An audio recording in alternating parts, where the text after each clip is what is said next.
Hello everyone. In this video, we cover the topic the siege of Leningrad 1941 to 1944. I wish to begin it now.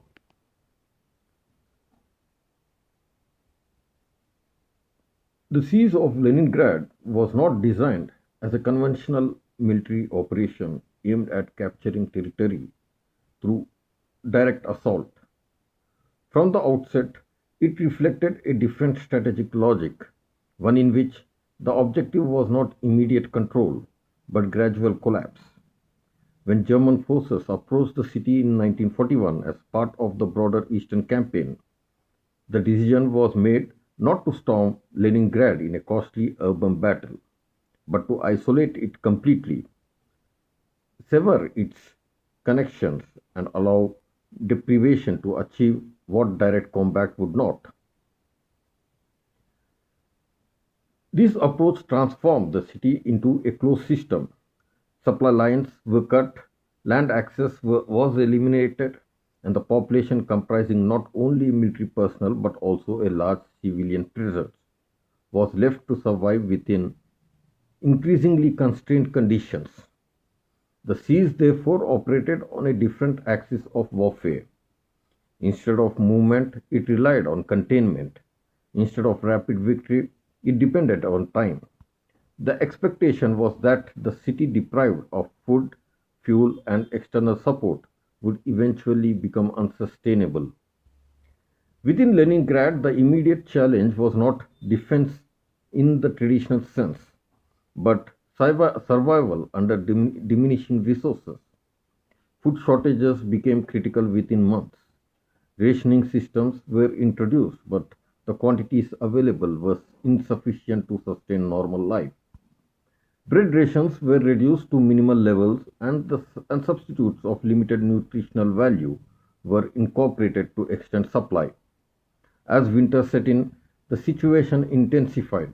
Fuel shortages meant that heating was largely unavailable, and the combination of cold and hunger created conditions in which mortality increased sharply. The city's ability to continue functioning depended on maintaining a minimal level of logistical connection with the outside. This connection was established across Lake Ladoga, which became the primary route through which supplies could enter. During warm months, transport moved across water. In winter, when the lake froze, vehicles traveled across the ice in what became known as Road of Life. This route was not secure. It operated under threat of aerial attacks and the environmental risk, and its capacity was limited relative to the needs of the population. Nevertheless, it provided a critical link that prevented complete isolation. From a strategic perspective, the decision not to capture Leningrad but to besiege it reflects a calculation about cost and outcome. Urban warfare would have required significant resources and could have resulted in heavy casualties.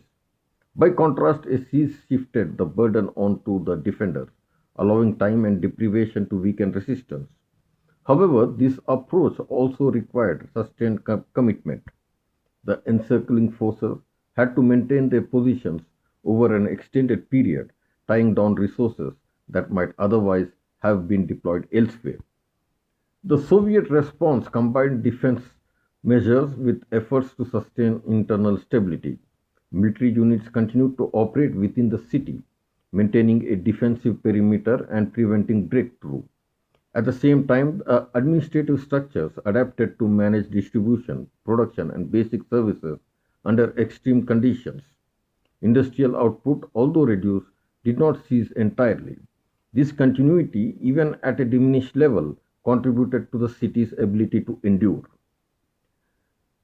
The human dimension of the siege cannot be separated from its strategic context, but it must be understood in structural terms rather than anecdotal ones.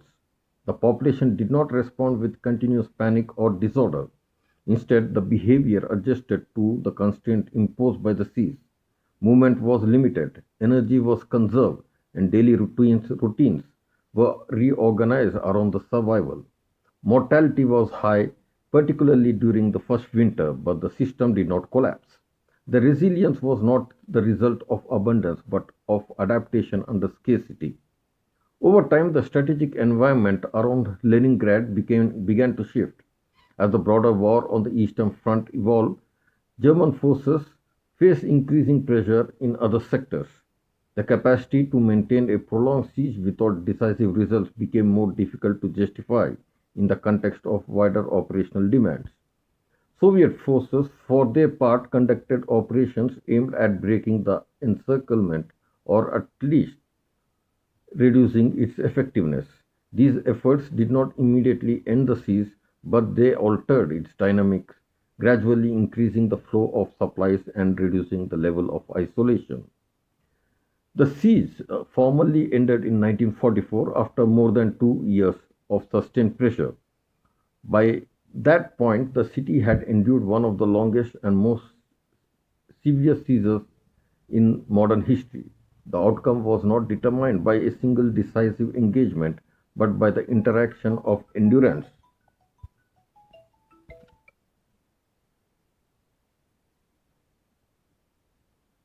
The outcome was not determined by a single decisive engagement, but by the interaction of endurance, logistics, and shifting strategic priorities. The attempt to use starvation as a method of warfare did not produce the expected result of collapse. Instead, it created a prolonged confrontation in which both sides absorbed costs over time. Leningrad was not taken and it was not abandoned. It remained in place under pressure for as long as the pressure could be sustained. In that sense, the siege was not decided by force alone, but by the limits of what force could achieve when time itself became the primary weapon.